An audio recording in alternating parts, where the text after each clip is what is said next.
I'm Sarah, and life for me had always been a high-wire act of sorts. In our family, there were a few key players: my husband Mark, our charming bundle of joy Liam, and the ever-present, sometimes overbearing Linda, my mother-in-law. These characters, well, they shaped the story of our lives in ways I couldn't have predicted. Linda, a quintessential grandma, was a constant presence. She had this knack for doting on Liam like he was the heir to a throne. Anytime I needed to dash off to one of those nerve-wracking job interviews, which felt like they were multiplying faster than rabbits, Linda was my go-to babysitter. She'd step in without a second thought, a beacon of reliability amidst my job-seeking chaos. Linda's past as a retired kindergarten teacher had always made me feel at ease, leaving Liam in her care. Her nurturing and loving demeanor had been a source of comfort, and it had seemed natural to rely on her when I needed help. Little did I know that the events that would unfold would challenge my trust in her and the delicate balance of our family. One bright, sunny day, my phone rang with a call that felt like a ray of hope breaking through the clouds. I had scored a job offer. The elation I felt was almost surreal. It wasn't just a job, it was a lifeline for our family. But as I shared the news with Mark and Linda, little did I know that this newfound stability would tip the scales in unexpected ways. Sitting around the worn kitchen table, I brought up the pressing matter of a car. With the new job, I'd need it for the daily commute. Seems reasonable, right? But then, Linda dropped a bombshell. "You're planning to spend all that money on a car?" Linda's voice was tinged with disbelief. "What about our anniversary trip to that lovely resort? I thought you and Mark were going to treat us." I blinked, bewildered by the sudden twist in the narrative. Linda seemed convinced that the money we were about to shell out for the car should have been spent on her anniversary getaway. It was a plot twist of epic proportions, and I wasn't prepared for it. "Mom," Mark interjected, trying to reason with her, "the car is essential for Sarah's job. We can't afford both right now." Linda wasn't backing down. "You're both being selfish," she snapped, the disappointment in her eyes weighing heavily on us. What started as a reasonable conversation soon turned into an intense argument, the tension palpable. Our family's delicate equilibrium had been disrupted, and we were teetering on the precipice of a tumultuous journey we couldn't foresee. So, after the argument about the car and the anniversary trip, things were pretty tense in our family. But amidst all the chaos and misunderstanding, there was a glimmer of hope. Let me tell you how the silver lining began to peek through. Mark and I knew we needed that car for my new job. We just couldn't afford to delay it any longer. We had long talks late into the night, trying to figure out how to make it work. It wasn't just about convenience. It was about securing a stable future for Liam and us. Linda, on the other hand, was still sulking. She wasn't speaking much to us, and when she did, it was often icy and curt. It was tough, no doubt about it. I missed the way things used to be, when Linda was like a second mother to me. One evening, after we'd put Liam to bed, Mark and I sat down to address the elephant in the room. We needed to find a way to mend things with Linda while staying true to our priorities. "Maybe we should talk to her again," Mark suggested cautiously. I nodded, feeling a bit apprehensive. "You're right. Let's try to make her understand our situation, Mark. It's not like we're denying her a trip on purpose." The next day, we approached Linda. Her initial reaction was still cold, but as we explained our reasons, her expressions started to soften. "I just thought you were putting your jobs ahead of family," Linda admitted, her voice tinged with regret. "Mom," Mark said gently, "we're doing this for Liam's future, too. We want the best for him." As the conversation continued, we realized that Linda had misunderstood our intentions. She thought we were neglecting her for our careers, when all we wanted was stability and security for our family. Slowly but surely, the rift began to heal. It wasn't an overnight transformation, but things got better. Linda understood our perspective, and we, in turn, made an effort to involve her more in our daily lives. We realized that family support was crucial, and we didn't want to lose that. The silver lining was that this challenging period helped us communicate better as a family. It made us appreciate each other's roles and sacrifices. And as we moved forward, we hoped that this newfound understanding would help us navigate the trials that lay ahead. Little did we know that the story was far from over, and more challenges were yet to come. With our family on the mend after the car and trip argument, things started to look up. But, life sometimes takes unexpected turns. This time, it came in the form of an unforeseen twist. Linda had always been a big part of our lives. She'd take care of Liam when we needed her, and we appreciated that. But after our heart-to-heart chat, things had changed. Linda seemed less involved, less like the grandma we knew. It was like a cold wind had swept through our family. One evening, we had another family dinner, but it felt different. Linda had a tense look on her face as she served the meal. Something was up, and I could feel it. As we sat down to eat, Linda hesitated, and then she just blurted it out. "I can't believe you're spending all that money on a car instead of our anniversary trip." Mark and I exchanged glances, stunned by her outburst. "Mom," Mark started, "we talked about this. The car is for Sarah's job, and it's important." Linda's eyes welled up, and I could see the hurt in her face. "I thought you cared about me," she said, her voice trembling. "We do care, Mom," I reassured her, "but this is about our family's future." That's when Linda dropped the bomb. "Fine. If you won't take us on the trip, I won't be able to afford to feed Liam anymore.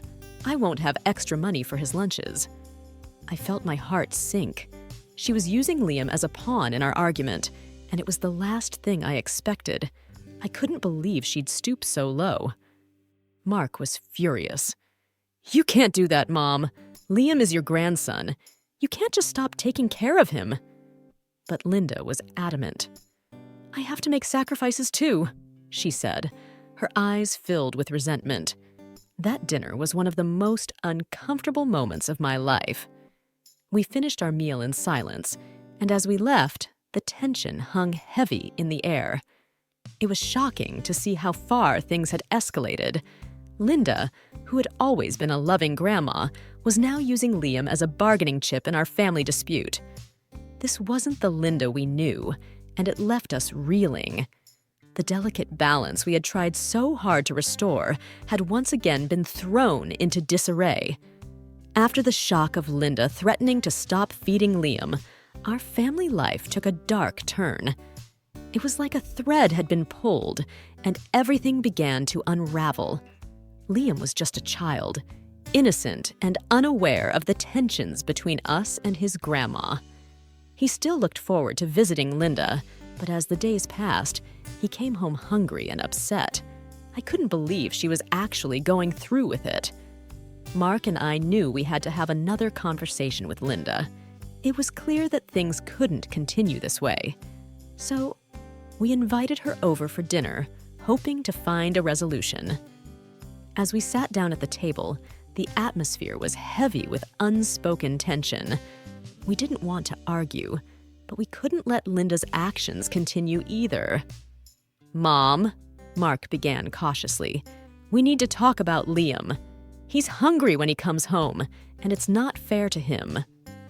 Linda didn't back down. "I told you, I can't afford it with the money you're spending on that car." I could see the frustration in Mark's eyes. "Mom, you can't punish Liam like this. He's just a little boy." But Linda remained stubborn. "I have my needs too. You should be taking us on that trip." The conversation went in circles, and it became clear that Linda wasn't willing to budge. She saw this as a way to pressure us into funding her trip, and it was tearing our family apart.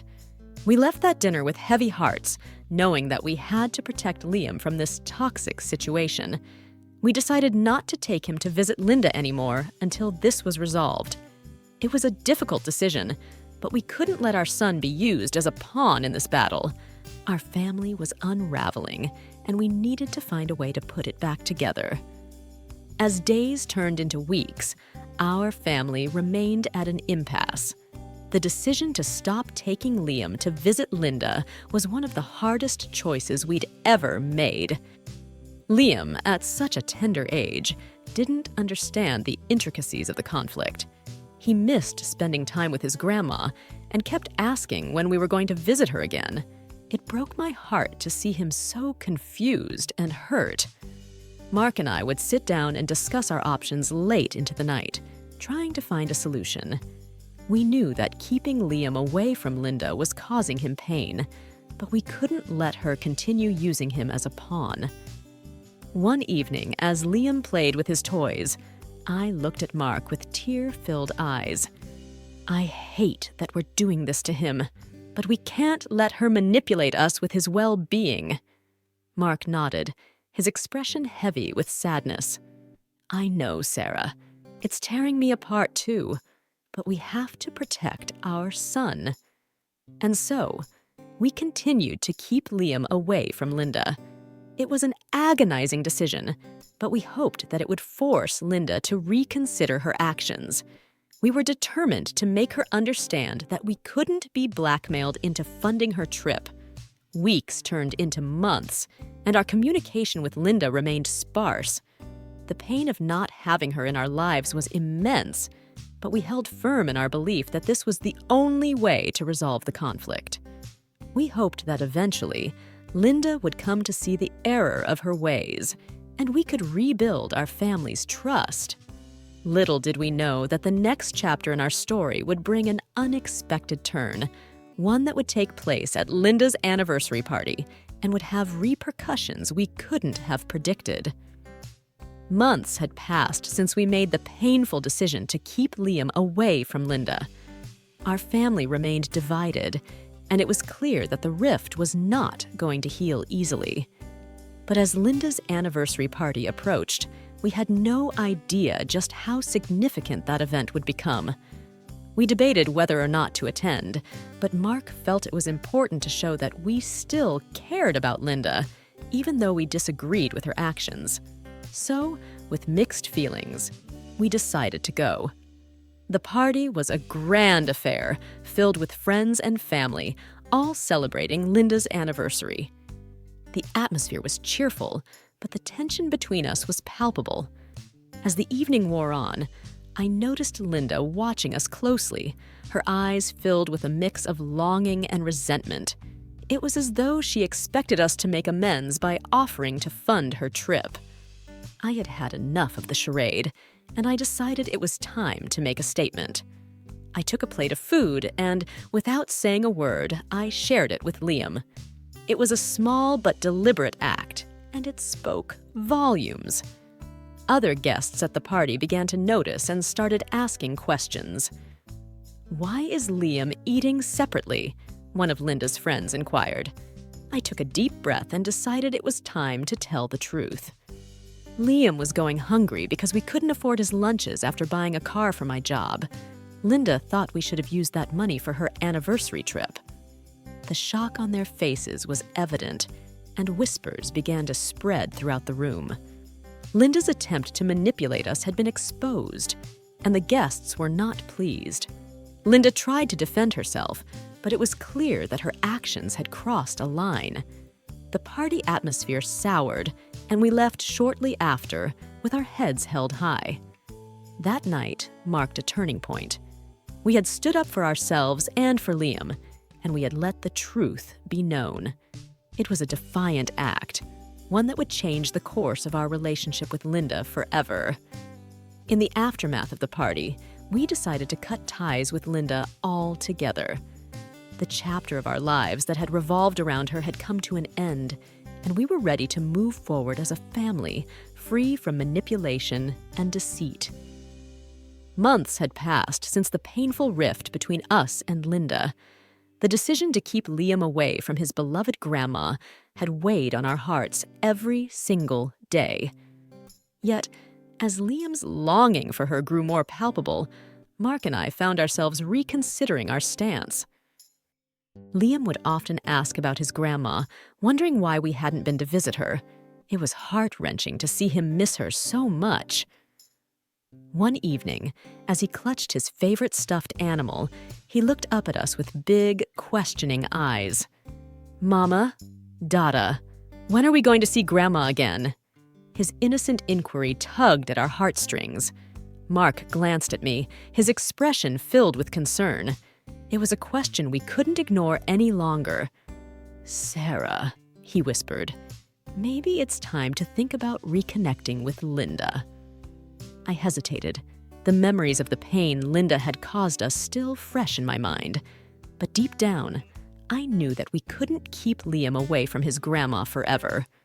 We needed to find a way to bridge the gap. The decision was made, and we decided to reach out to Linda, inviting her to our home. It was a fragile step toward reconciliation, one filled with hope, but also trepidation.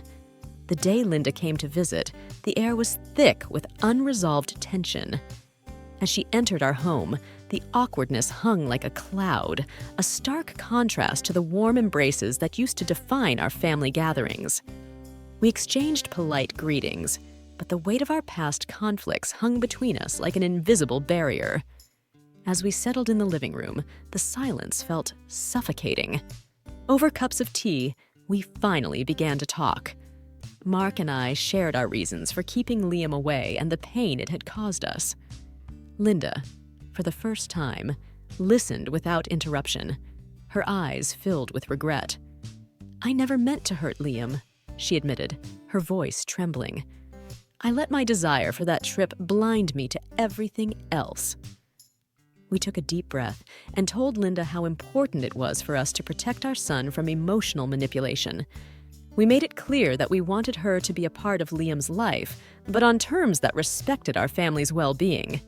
Tears were shed, apologies were exchanged, and for the first time in a long while, there was a glimmer of hope for our family. It was a fragile reconnection, one that we knew would require time, patience, and understanding. As Linda left, we watched her go with a sense of cautious optimism. We were hoping that this conversation would bring healing and a chance for our family to rebuild what had been broken.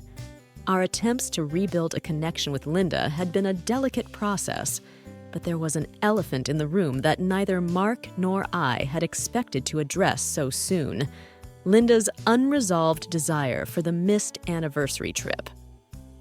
One evening, as we gathered around the dinner table, the conversation took an unexpected turn. Linda, who had been more reserved about her disappointment lately, seemed unable to keep it in any longer. "You know," she began hesitantly, "I still can't help but feel disappointed about missing that trip." Mark and I exchanged glances, knowing that this was a discussion we needed to have sooner or later. We had hoped it wouldn't come up so soon, but it seemed that Linda couldn't contain her feelings any longer. "Mom," Mark said gently, "we've explained why we couldn't afford both the car and the trip. It wasn't an easy decision." Tears welled up in Linda's eyes, and her voice trembled with emotion. "I just thought you were putting your jobs ahead of family," she admitted, her disappointment and hurt becoming more evident. "We do care, Mom," I reassured her, "but this is about our family's future. We have to make the best choices for Liam and us." The conversation went in circles, and it became clear that Linda wasn't willing to let go of her desire for the trip. She saw this as a way to pressure us into funding her dream vacation. But what happened next blindsided us all. A few days after that dinner, Linda, in a moment of carelessness, made a slip of the tongue. She was talking to her sister-in-law, Carol, on the phone, and in the midst of their conversation blurted out, "You won't believe it, Carol. Mark and Sarah are finally getting us that resort trip for our anniversary." The words hung in the air, and Linda's eyes widened as she realized what she had just revealed. Her sister-in-law's reaction was a mixture of surprise and confusion. "You mean Mark and Sarah are paying for your trip?" Carol asked, her curiosity piqued. Linda backtracked, trying to downplay her slip. "Oh, I meant they're considering it, as a surprise." But it was too late. The cat was out of the bag, and Carol was left with the impression that Mark and I were planning a surprise anniversary trip for Linda and her husband. Word spread like wildfire in Linda's circle of friends and family. The news of our supposed generosity reached the ears of many, and they couldn't help but share their thoughts and congratulations. As the days went by, the situation became increasingly awkward. Linda's slip of the tongue had created a false narrative, one that we hadn't intended. Mark and I found ourselves caught in a web of expectations and assumptions, and it seemed that Linda wasn't eager to correct the misunderstanding. The constant pressure from Linda's intrusive requests had left Mark and me feeling exhausted. It seemed there was no end to her expectations, and we began to wonder if there was a way to put an end to this cycle of emotional manipulation. One evening, after much deliberation, we made a bold decision. We decided to give in to Linda's demands, but with a cunning twist that would ensure she'd think twice before asking for more. It was time to prove a point and regain control of our family's boundaries.